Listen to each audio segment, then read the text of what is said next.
A sphincter says what?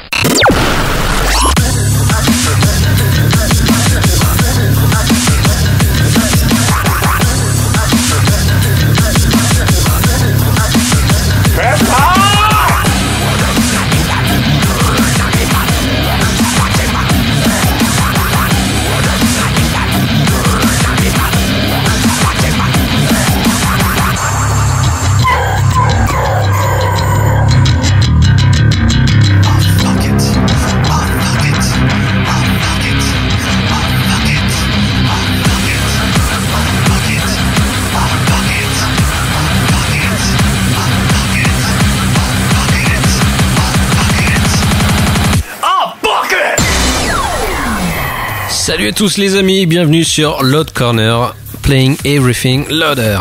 Alors, de quoi est-ce que va parler Load Corner ? Eh ben, je pense que vous l'avez deviné, Load Corner va parler de musique, et de musique qui se joue fort, voire très fort. En général, je vais vous chroniquer 2-3 albums, donc ça sera pour les chroniques, ce sera la partie centrale d'ailleurs du podcast. Avant ça, il y aura des news que je vais lancer, là juste après avoir fait mon petit blabla, et à la fin, tout simplement, il y aura un son. Et là, je vous demanderai de participer. Bon, pour la première fois, c'est moi qui joue, c'est moi qui lancera le premier son. Je vous en reparlerai tout à l'heure, après avoir fait les chroniques. Donc, dans cet ordre-là, on va faire les news, les chroniques, et ensuite le son de la fin. Bon, j'essaie de faire ça pour pas que ce podcast soit trop long et trop pénible pour vous à écouter. Normalement, on devrait tourner autour d'une 30aine de minutes, si ça vous va. Vous savez que, bon, un passionné de musique comme moi peut aussi vriller, et du coup, ça peut vachement s'augmenter. Et surtout que dans l'avenir, j'espère bien avoir des invités pour parler musique avec moi, de sons qu'ils aiment ou pas. Donc, on verra bien. Je teste, hein. C'est nouveau, c'est la première, c'est même le numéro 0. Et on commence tout de suite avec les news. Bienvenue dans Load Corner. Les informations représentées par Jean-Michel Passerin. Comment ça s'écrit? Passerin? Je sais pas. Une première news sur les Queens of the Stone Age. Le Grand Rouquin récemment était invité à jouer à un festival qu'organise le monsieur Jay-Z. Vous savez, ce rappeur qui a beaucoup de faf et qui le montre dans ses clips. Sauf que Joe Chaume a été reçu un petit peu bizarrement par les mecs de la sécurité, c'est-à-dire qu'ils étaient obligés de fouiller les gens. Et apparemment, il y a un mec qui prenait un malin plaisir à lui toucher les bollocks, ce que l'ami n'a pas trop apprécié et ne s'est pas gêné pour le dire sur scène au moment de jouer. Il l'a même répété à plusieurs reprises.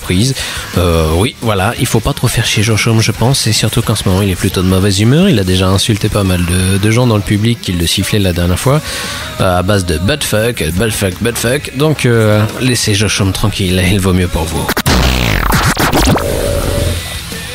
310 000 $ par soir. C'est ce que va empocher la fameuse Britney Spears, la grande chanteuse. C'est une grande chanteuse, on l'adore. Tout ça pour jouer des playbacks à Las Vegas.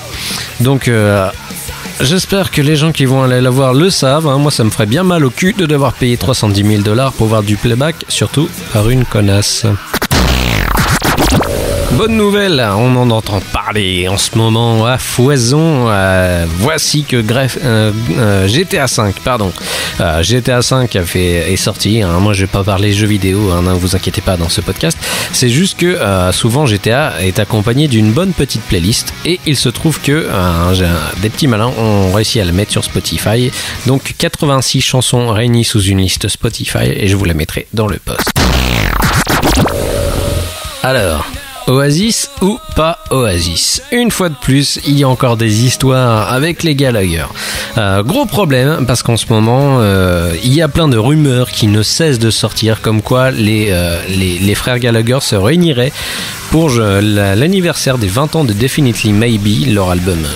C'est le plus grand album, oui, le plus grand album d'Oasis, je pense.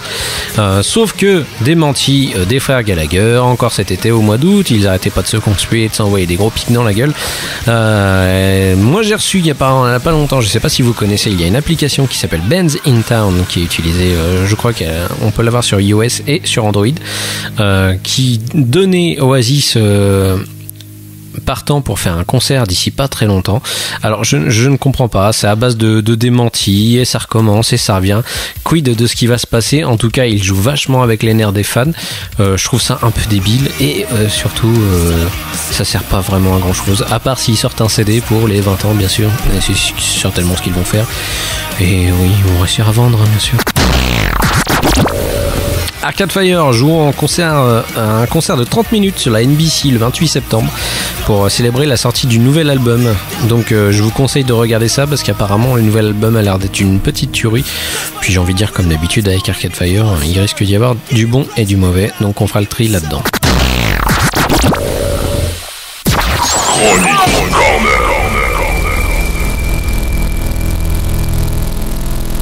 Bon, allez, c'est parti, on attaque avec la première chronique. Et pour ma première chronique, j'ai décidé de m'attaquer à un album que j'attendais tout particulièrement puisqu'il a été créé par le maître étant Trent Reznor, le groupe étant Nine Inch Nails et l'album s'appelant Hesitation Marks, qui est sorti le 3 septembre de cette année. Donc 3 septembre 2013, c'est le 8e album studio de Nine Inch Nails et ils n'avaient pas fait d'album depuis The Sleep, me semble-t-il, en 2008. Donc voilà, cet album est distribué par Columbia Records. Et que dire de cet album? Et bah, moi j'y ai pris j'ai pris un malin plaisir à découvrir au fur et à mesure, parce qu'il y a eu pas mal de leaks des titres au fur et à mesure qui arrivaient sur le net. Je pense que d'ailleurs ça devait être Trent Reznor qui les faisait leaker. Et au final, quand je me suis retrouvé devant la galette, j'étais un petit peu décontenancé. Pas dans le fait d'être déçu, c'est juste que j'étais un petit peu choqué. Pourquoi? Parce qu'il a utilisé une espèce de beat machine en fait pour faire ses tempos en général, qu'il avait déjà utilisé un petit peu, expérimenté par le passé. On sait très bien que Trent Reznor est très attaché au synthé bien foutu, sauf que là il joue carrément beaucoup avec le sampler et ça se ressent vachement dans les titres. Alors des fois on a l'impression que les titres se ressemblent terriblement, sauf que il y a encore des choses qui font que ça reste de la magie de la part de Nine Inch Nails. Je ne peux pas être super objectif vu que moi je suis un grand fan du groupe. Ceci étant dit, je vous ai choisi quelques titres pour vous faire découvrir ce nouvel album Hesitation Marks de Nine Inch Nails qui sort le 3 septembre 2013, donc il est déjà disponible partout.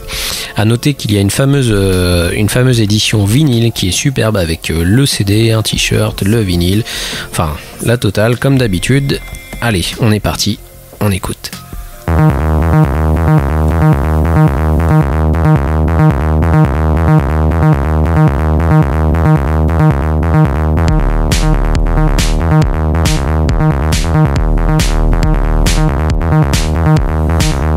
Just a copy of a copy of a copy. Everything I say has come before, assembled into something, into something, into something. I don't know for certain anymore.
see the trails like fingernails scratch across the sky. Hard to know, figure out, tell the truth from lies. Everywhere, listening, every word you say. Think I found a way around. Yeah, I think I found a way. Well, come on. Come on. Well, come on. Come on.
Pour cette deuxième chronique, je vais vous parler d'un groupe qui n'est pas encore très connu par chez nous, que moi je suis depuis leur album précédent de 2011. Le groupe s'appelle Stray from the Path, avec le nouvel album qui s'appelle Anonymous, qui est sorti hier, le 17 septembre. Donc voilà, de quoi il en retourne? Et bah tout simplement, c'est un groupe de fous furieux qui savent faire un savant mélange entre le hardcore, le rapcore et d'autres choses, principalement hardcore et rapcore. Donc ça gueule beaucoup, hein. Attention, on est dans l'autre corner quand même, il faut qu'il y ait des couilles. Ça gueule énormément, mais on sent qu'il y a vachement comme influence Rage Against the Machine dans ce qu'ils font. À noter que dans l'album il y a des guests, notamment Jesse Barnett qui fait partie de Stick to Your Guns et Jason Allen Butler qui fait partie de Let Live. Un autre album que je chroniquerai dans pas trop longtemps, je pense, parce que le dernier album de Let Live est vachement bien. Donc voilà, si vous voulez le récupérer, vous pouvez le trouver dans toutes les bonnes crèmeries depuis hier, donc depuis le 17. Et puis voilà, on va s'écouter quelques morceaux et vous pourrez me laisser vos avis après sur le post. C'est parti.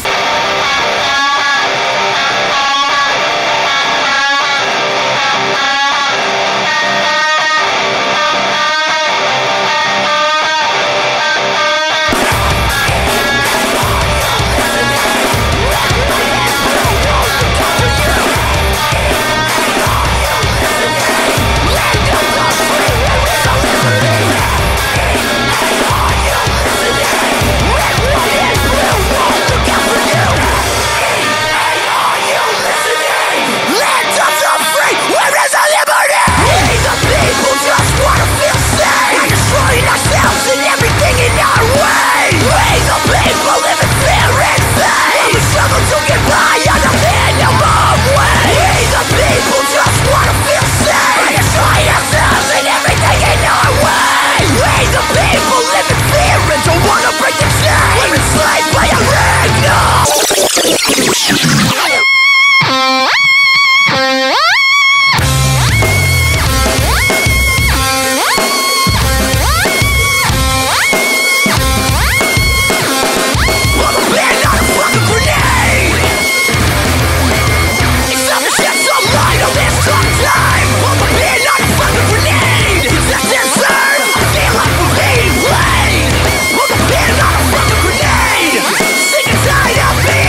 keeping up with the crowd.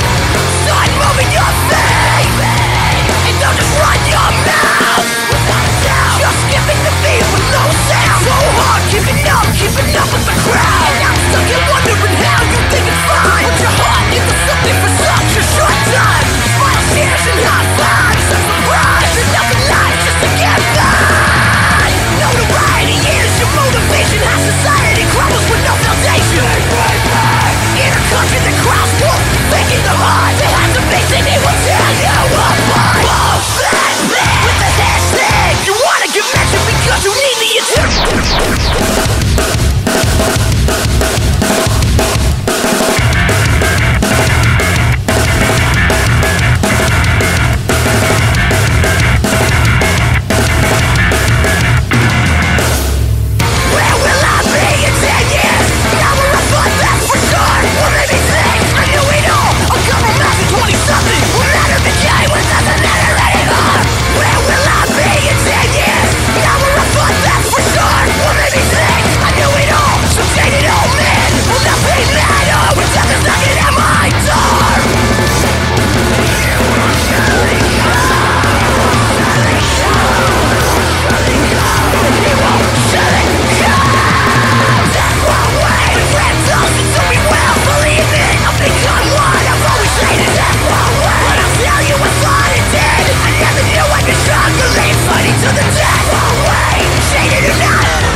Et pour finir ce troisième album que j'ai choisi pour vous, cette fois-ci dans l'autre corner, je vous parlais du nouvel album de Kings of Leon qui s'appelle Mechanical Bull et qui sort le 23 septembre. Alors pourquoi je veux vous parler de cet album? Simplement parce qu'une fois de plus, les Kings of Leon réussissent à m'étonner par leur musique et par leur talent. Ces mecs font toujours de la musique un petit peu entre deux bords, c'est-à-dire entre la musique qui m'ennuie et la musique qui m'attire énormément et qui me donne, je sais pas, qui me donne une certaine pêche, une espèce d'envie, tu vois, comme ce genre de truc de BO de ma vie. Voilà. À chaque fois je parle de ça, j'en parlais énormément. Ça peut être des musiques qui peuvent très bien aller quand tu marches dans la rue et ça te donne tout de suite l'impression de vivre des aventures. Et bah Kings of Leon me fait exactement cet effet-là. Alors le nouvel album Mechanical Bull sort donc cette année. Il y a eu pas mal de déboires entre deux pour le groupe, hein. Ils ont eu quelques petits problèmes. Il y a pas longtemps, ils ont même failli carrément splitter pour des problèmes de drogue et autres, hein. Donc c'est un petit peu la galère pour eux. Je croyais pas qu'ils allaient revenir tout de suite parce que le moment où on nous disait qu'ils avaient des problèmes était encore très récent, jusqu'à ce qu'il y ait une annonce comme quoi un nouvel album paraissait. Donc Mechanical Bull, à quoi ressemble-t-il? Eh ben, j'ai envie de dire qu'il reste à peu près dans les mêmes esprits que les précédents albums, avec peut-être une sonorité encore plus recherchée et un peu plus chaude, ce que je trouve assez intéressant. Ils ont fait le rapprochement par rapport aussi à leurs origines un petit peu sudistes. Ce que je trouve rigolo, c'est que ce groupe a une teinte vachement plus ancienne que les nouveaux groupes. C'est-à-dire que bon, on les a souvent comparés aux The Strokes, mais du côté sud. Ce qui est un petit peu idiot d'ailleurs, mais c'est parce qu'en fait ils jouent tous à peu près dans la même course, c'est-à-dire celle du revival rock comme à la bonne époque. Et moi je les mettrais un petit peu pour les comparer, je les mettrais un petit peu à la place des Creedence Clearwater Revival Ou je sais pas, je trouve que Kings of Leon ont vachement un truc rattaché avec ces mecs-là. Allez, que dire de mieux que écouter et donnez-moi votre avis plus tard sur le post et on en reparlera avec plaisir.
Voilà les amis, j'espère que vous avez apprécié ce premier Load Corner. J'ai essayé de faire assez rapide pour pas être trop chiant.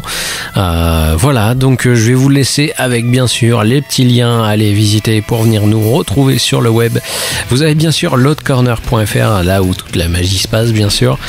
Donc le site où j'essaie de mettre des news, j'essaie de mettre des trucs à droite à gauche, il y a pas mal de petites surprises et si vous êtes assez malin vous pouvez trouver des petites subtilités.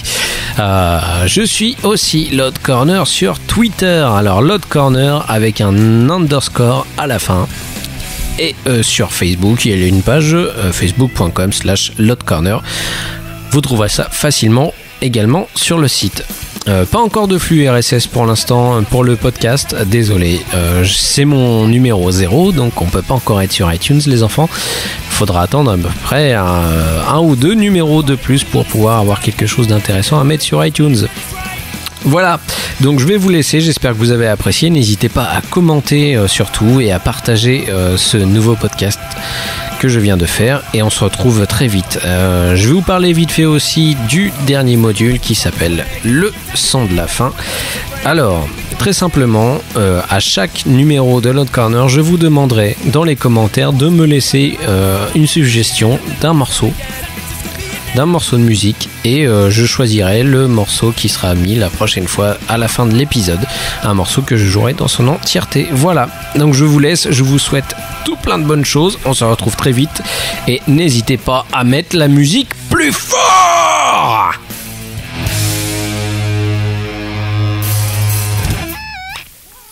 Le son de la fin pour cette fois-ci, ça sera Scar the Martyr, nouveau groupe de Joey Jordison, vous savez, le batteur de Slipknot, qui vient de créer un nouveau groupe de métalleux.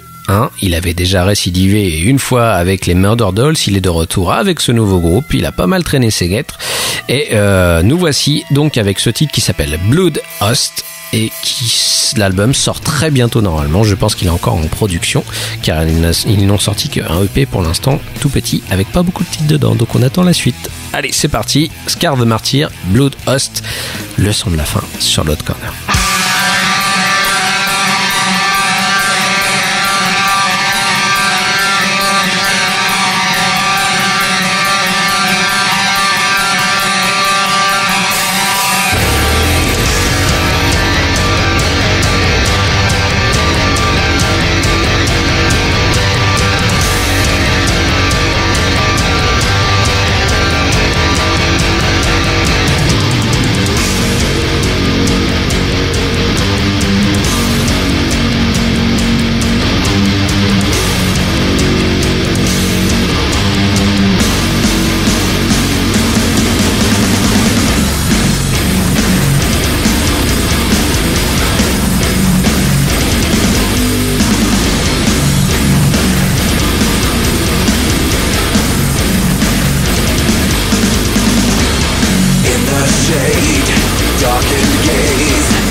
Left-hand path that leads the